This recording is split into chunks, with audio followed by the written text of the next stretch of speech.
Today we are starting our part 1 science and technology. Look at the picture. Now come to the lesson number 2. The lesson number 2, why we are starting with lesson number 2? Because in the lesson number 2 is related to our previous standard, atom. So we are coming on this lesson number 2 first.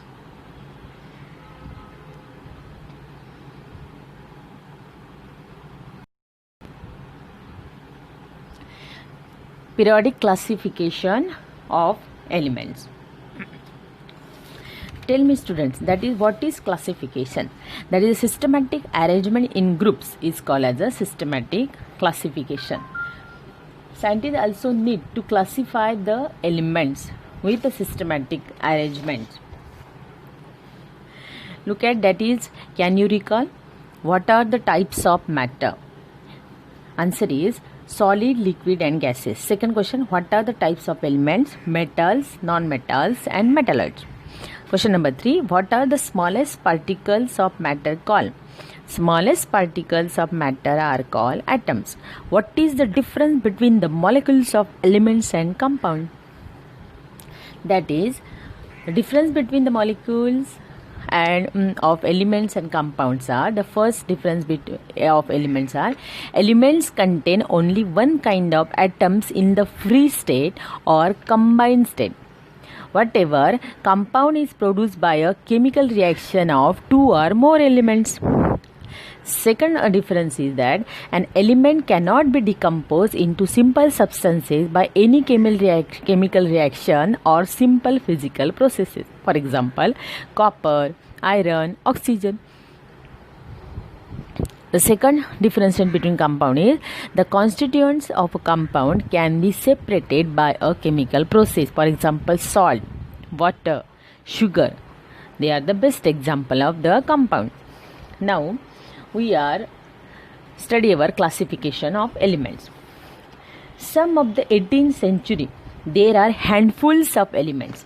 They classify into two groups, metals and non-metals, depending on their luster and ductility. In course of time, many new elements discovered. Among them, some element possesses the property of metals, non-metals. They were called as the metalloids. For example, metalloids are silicon, germanium, arsenic. As science progressed, more and more elements were discovered. As more elements were discovered, scientists found there more some dissimilarities between metals and non-metal. Example, sodium and copper.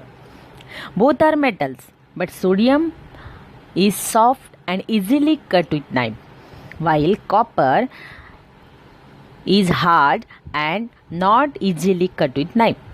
Sodium reacts much more vigorously with water, while copper does not react with water. Scientists could not understand this difference was. So, they need to classify elements from other properties. The biggest question was how to classify element. The answer is that in 1808, the John Dalton gave the atomic theory. According to atomic theory, atomic mass is the fundamental properties of an element. Atomic mass, what is it is? Atom is made up of some protons, neutrons and electrons. We also know total mass of electrons is always negligible. So atomic mass is total mass of protons and neutrons together present in the nucleus of an atom, and it is denoted by A. Whatever the atomic number of an element is the number of electrons or protons present in an atom, and it is denoted by Z. So scientists classify the elements on the basis of atomic mass. The first scientific classifier is Frobenius-Stahl. Look at in the textbook, Frobenius-Stahl. During his time, there were only 30 elements. So he collected all the elements and tried to classify them as Frobenius-Stahl. A German scientist, John Wolfgang Frobenius, came up with this idea to classify the elements which have similar property into clusters of 3. Now these clusters of 3 is known as triads. Now that means it have Doberian style. Let us go ahead and study Doberian style. The law states that when elements were arranged in order of their increasing atomic mass, the atomic mass of the middle element was approximately the arithmetic mean of other two elements of the triad. Let us take a look of the three Doberian triad. That is, there is a three Doberian triad.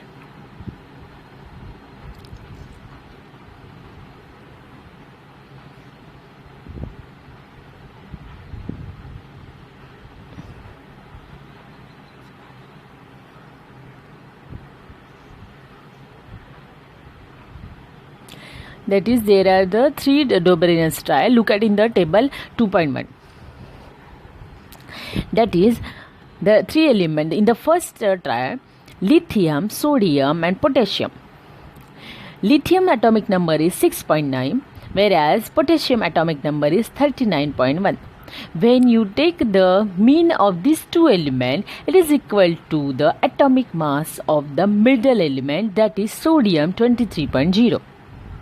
Again, take the second example: calcium, strontium, and barium. Calcium atomic number is 40.1. Barium atomic number is 137.3.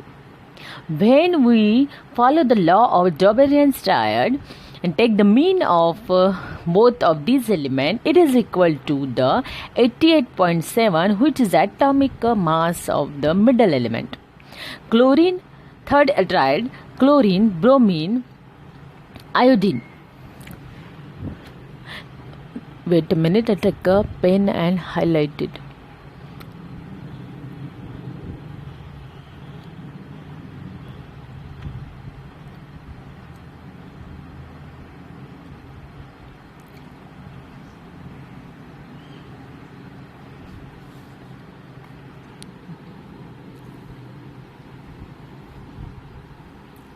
That is, these third triad is that chlorine, bromine, and iodine. Atomic number of chlorine is 35.5. Atomic number of iodine is 126.9. When you take the mean of it by following the Doberian triad, it is equal to the atomic number of bromium, that is 81.2. That means that it follow the Doberian triad.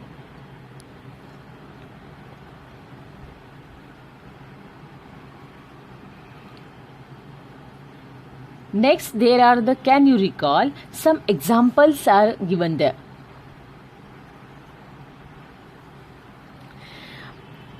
Identify Doberian triads from the following groups of elements having similar chemical properties. That is, there are the some examples are given there. If we try to solve these examples,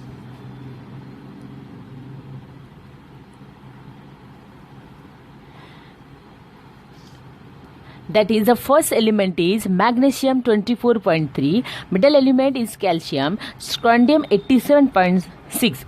What Doberian triad is? That is the addition of the first element.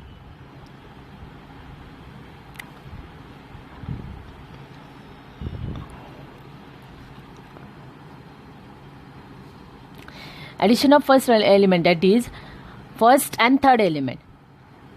Take we Mg plus strontium 24.3 plus 87.6. I try to take a clipboard that you can easily understand it. Wait a minute.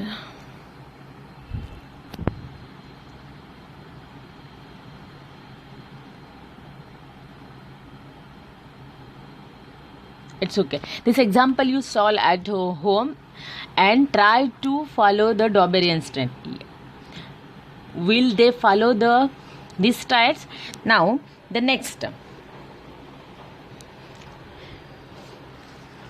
By applying Doberian triad, we get the mean of atomic mass of the first and third element to be approximately to the atomic mass of middle element. Doberian triad was not so successful as it has many limitations. The first and major limitation was that the first advantage was that many elements having similar property could not fit into the triads. Let's see, for example, nickel. When you look at in the periodic table, there is a nickel, manganese. When you turn the pages, look at the periodic table. Wait a minute. Bit fast. That is nickel, manganese, copper, magnesium, iron. They all have similar properties, but they could not be placed in triads. The second advantage was that the elements having dissimilar properties were placed in the triad. The third and major disadvantage was that Daubernier was only successful in classified three triads. I'm sure you understand the concept of Daubernier's triad. Now the next scientist was who discovered the classification element was Newland's octave. Turn the page number 17.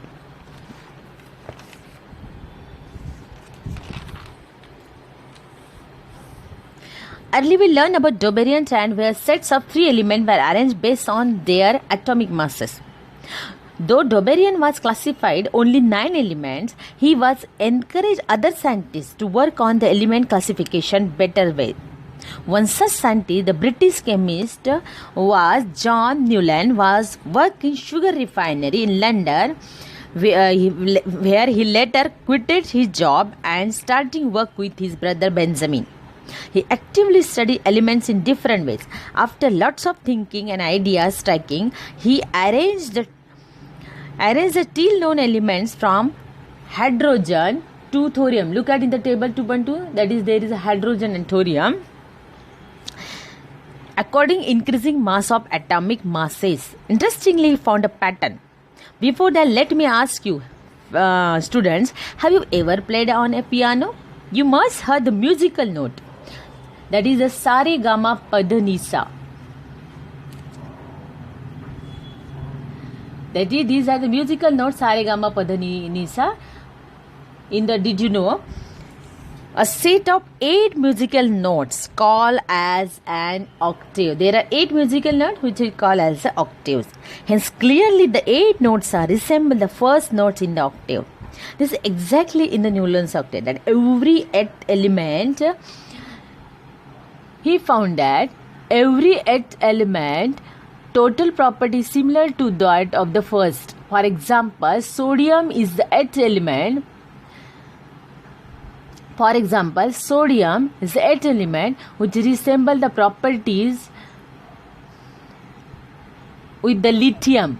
Both this is the lithium. And also magnesium so similar to beryllium. Magnesium and this beryllium. Magnesium and beryllium. And chlorine shows similar with fluorine. Where is the chlorine and fluorine? This one in the first table number, vertical column. He called the similarity observed in the 8th and the first element as the law of octaves.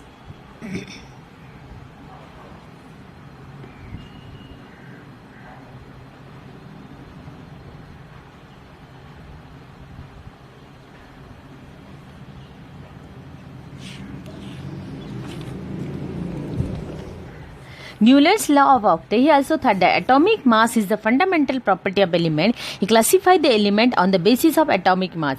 During his time, there were 56 elements and he could not classify 56 elements in his triad. Therefore, this law was failed. Then came the next scientist, Mendeleev. During his time, there were 63 elements. During his time, there were 63 elements. He also classified elements on the basis of atomic mass. But he considered their properties and he could not arrange most of the elements during his time. But due to the few drawbacks, this Newland's also failed.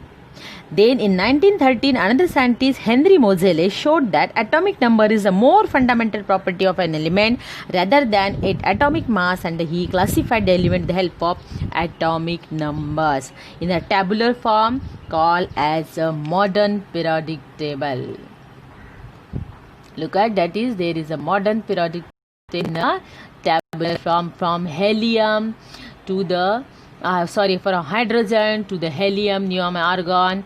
They are arranged in a systematically in the rows and in the columns.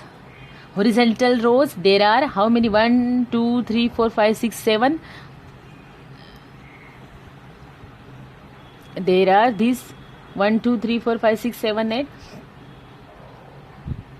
7 horizontal rows, and these are 18 groups.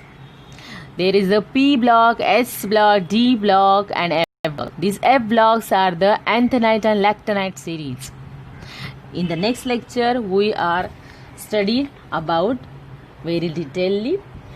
Thank you.